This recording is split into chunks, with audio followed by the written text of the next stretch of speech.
So I find jelly beans to be extremely addicting. So good. So good. Today's video, however, is not about jelly beans. It is, in fact, about books, specifically my February book haul. And I just spilled jelly beans. Hello everyone, it is Samantha and I hope you guys are having a great day today. I am excited about today's video because it's one of my favorite things. I get to share new books with you guys. I think everybody likes new books, who doesn't? So I got quite a few books in February that I am quite excited about. I mean, obviously, otherwise I wouldn't have them if I wasn't excited about them. So yeah, let's just kick off this video and just start sharing all the book love. The first three books that I picked up in the month of February are actually all related to the BookTube SFF Awards, which is starting in March, which I'm very excited about because this year's shortlist looks pretty damn good. And if you missed the shortlist announcement, I'll link that in this video so you guys can go and watch it and see what books we're going to be reading over the next few months. So I decided to buy the books that I know I am most likely to enjoy and will want to keep because I'm a big rereader. And then I decided to get the rest from the library, which actually, as we speak, I just picked them up and I have 8 books that I just picked up from the library, and they're all due on March 23rd, so we'll see how that goes. So anyway, the first book that I picked up that was related to the awards is The Bear and the Nightingale by Catherine Arden. I don't know too much about this book, aside from the fact that everybody loved it last year. I do know that it takes place in Russia, and it's a fairy tale retelling. At least that's what I've been led to believe. But I'm excited to read it. I love the cover. It looks very, very pretty. And I just have a sneaking suspicion I will enjoy it because it sounds like the type of book that's up my alley. And it's not very big. It's actually a lot smaller than I was expecting it to be. So I don't think it'll take me that long to read either. Next one that I picked up that I'm also very, very excited about reading is The Red Sister by Mark Lawrence. The story follows the main protagonist of Nona, who ends up joining the Convent of Sweet Mercy, which is an order devoted to basically raising girl assassins. And so she enters this order already coming from a very bloody and tainted past. She's been accused of murder, but apparently she has done much worse than that. So she's a rather violent child at the age of 9. But at the school she ends up to learn not to only hone her skills, but also ends up becoming embroiled and tangled to politics. So it sounds like it'll be an exciting read. I have read Mark Lawrence's Broken Empire trilogy and I wasn't that impressed with it. It was just an okay series. I have heard, wow, look at that sun go behind that cloud. I have heard from people that I trust that this series is a lot better and probably his best work, so I'm very excited about reading it, and I kind of have a sneaking suspicion I will end up enjoying it, but we shall see. And the next book that I'm very excited to read, because I keep hearing amazing things about it, is The City of Brass by S.A. Trabocki, and I have heard that it is just an amazing book, and it's very vivid, and I'm very much looking forward to that. It takes place, I think it's like 18th century Cairo, and it follows our main protagonist of Nari, who is basically a con woman, and she ends up biting off a bit more than she can chew, and she ends up summoning a djinn warrior, and it sounds like things take off from there. I believe this is also a retelling from Arabian Nights, or 1001 Nights. I can't remember what that story was called.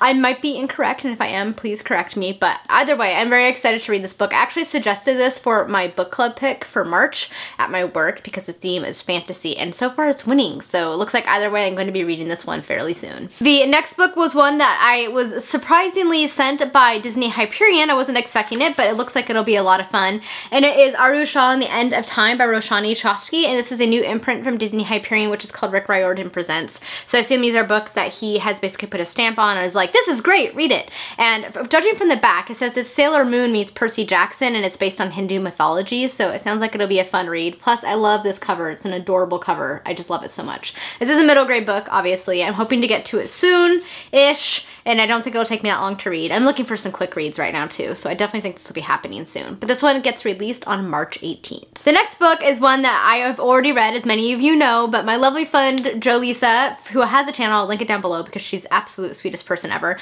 sent me this book. It's to expand my Word Cloud Classic collection, and it is Anne of Green Gables in the Word Cloud Classic Edition. As many of you guys know, if you have followed my channel for any length of time, you will know this is my favorite classic edition. I love these. They're like faux leather bound. They have really pretty end pages that are different to each book, and then they have these really pretty spines. It has phrases and words from the books engraved on the covers. I love these books. They're just so pretty. So thank you very much, Jolisa, for sending this my way. I get to expand my collection, and it's just making my classic shelf look even more pretty. The next book actually just got yesterday, and it is the final book in a series I have been loving, and it is The Fall of Dragons by Miles Cameron. This is the final book in the Traitor Son cycle, and and I am both excited and sad to get to it. I'm actually on book 4, so the one right before this, because I don't want it to end. The series is excellent. It's really, really good. Very, very detail-oriented. It's a little bit dense, as I have said before, so it's definitely a slow read, but I love it because I love those types of books. It's loosely based on Arthurian legend, except for he kind of turns the legends on their heads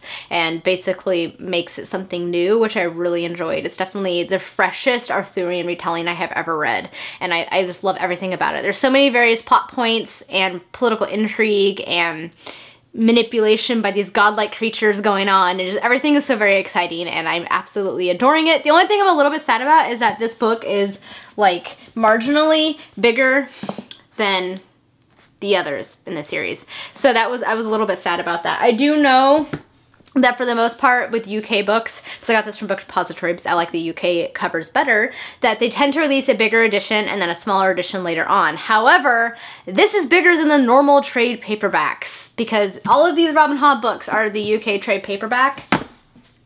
It's like, you probably can't see that because of the angle, but trust me, it's bigger. And the other thing is that the first 3 books in the series, they never released in this size. They did the last book and they did this one. So I'm hoping they'll eventually release a smaller size for this one. Fingers crossed. It's like little things that annoy readers. It's like, I'm very thankful to have this book, and I'm sure the content's gonna be amazing, but you know, I like things to match and I can't help that. The next book that I have here is actually sent by an indie author, and that is The Anchoress by E.S. Auburn. This book follows Aphia, who is a transgender sorceress in the jungle kingdom of Genua, and she has basically been tasked with protecting a slumbering god. But of course, this task ends up being a lot more than she first suspected. And then, you know, things get exciting from there. So I judge from the synopsis of this book. But it seems like it'll be a fairly quick read. It's not very big, and the font is massive. So I might actually just try to get to this one soon, because I think it might be a fun book, and I don't think it'll take me that long to read either. So thank you for sending this to me. I'm definitely excited to see what story this book holds. The next book is one that I was very excited about that actually came out last year, but I wanted to wait until it came out in paperback, so I just got it. And that is Age of Swords by Michael J. Sullivan. This is a book 2 in his prequel series that he has to the Rayuri Revelations, so it takes place like, I don't know, roughly 2,000 years before the Royce and Hadrian books. Legends of the First Empire is the series name. So I read book 1 about almost 2 years ago now, and then I never got to book 2, but now I have it and I can finally read it, though I might end up rereading book 1 because I can't remember all of the details that happened in that book, but I'm definitely excited to continue on in this series and in this world because I really, really enjoy Michael J. Sullivan's books. The next book I just received today when I went to my P.O. box, and I was sent by Penguin Random House, and I'm very excited about this book. They thought that I might enjoy it, and I think they are correct. And it is Midnight Arcade Space Battles, a play your way book. So I don't know if a lot of you guys remember from your childhood the choose your own adventure books. I think that's more like an 80s, early 90s kid thing. This is basically follows that same premise, except for it's like you're playing a video game. Basically, kind of like you're in the video game with the character and you have to choose different commands to like continue on with the story. Plus the art is really great, and the artist for this book is the one that ended up doing my channel graphics like a few years ago, so it was very exciting. It looks like he's getting some very exciting work, so it's great to support him because he's a phenomenal artist, and I think this will just be a super fun book, and I can't wait to read it. So the last 3 books that I have to show you guys were 3 of my most anticipated books of 2018, so needless to say, I was very excited about all of these. The first one of those is Tempest and Slaughter by Tamara Pierce. This is her first book in years, and so I could not wait to get it because not only is it her first book in years, but also is the origin story of Numair, who is one of my favorite characters from the Wild Magic Quartet. So I was like, yes, I can't wait to get it. And so Thomas very kindly contacted Random House on my behalf, and they ended up sending me a copy, and I read it and I loved it. It was a solid 4.5 stars. I'll have my review out for it shortly, but it was really, really great getting back into her writing again. I forgot how much I missed it and how much I enjoyed it. And the next book that I have here is another one that Thomas sent me because he knew it was on my list and I was so excited. It's Child of a Mad God by R.A. Salvatore. It follows this girl who has basically been kidnapped by this like barbarian tribe. It seems like it kind of takes place like prehistoric times, so it's like cavemen type of a thing is the gist I've gotten. But she has like magical powers, and she ends up becoming part of like a coven of witches, and then, you know, becoming embroiled in like the politics of the gods and things. And it sounds like it'll be a really fun book. I have heard really good things about R.A. Salvatore, though I haven't read anything by this author before. So this will be my first chance, and I can't wait to do so because people keep telling me that it's pretty decent stuff. So this is one that I know I keep saying I'm going to get to soon, but I really, really do want to get to this one soon because it actually got released. I think it's already out by the time this video is going up, so because it was released in February. So soon, guys, I promise, soon. The last book is another one that was from my list of most anticipated books, and that is The Tangled Land by Paolo Bacigalupi and Tobias Buckle. When I saw this book coming out this year, I was like, yes, I want to read this book so much. And then the publisher ended up like randomly contacting me a few weeks ago, and they're like, oh hey, you want to read this book? And I was like, yeah, it was on my anticipated list, so yes please. So I just got this one today. It's actually a lot shorter than I was expecting, but I can't wait to read it. It sounds very exciting. So the basic premise is that to practice magic is to tempt death at the hands of the mob, yet the city of Kame is ruled by a tyrant, the most powerful of Defilers, last archmage of the world. And it just sounds really exciting. I can't wait to read it. Plus it matches my hair, because apparently that's how I pick books now. If it matches my hair color, I have to read it.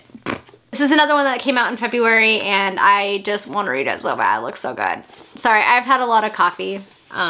A triple shot latte to be specific. So if I'm talking really fast and seem extra hyper, that's why. Alright guys, that is it for February's book haul. If you have read any of these books, I would love to know what you think of them. And if you have any other comments you want to throw down in the comment section, feel free to do so. Thank you guys so much for watching. I hope you guys all have a wonderful day. Until next time, happy reading. Bye.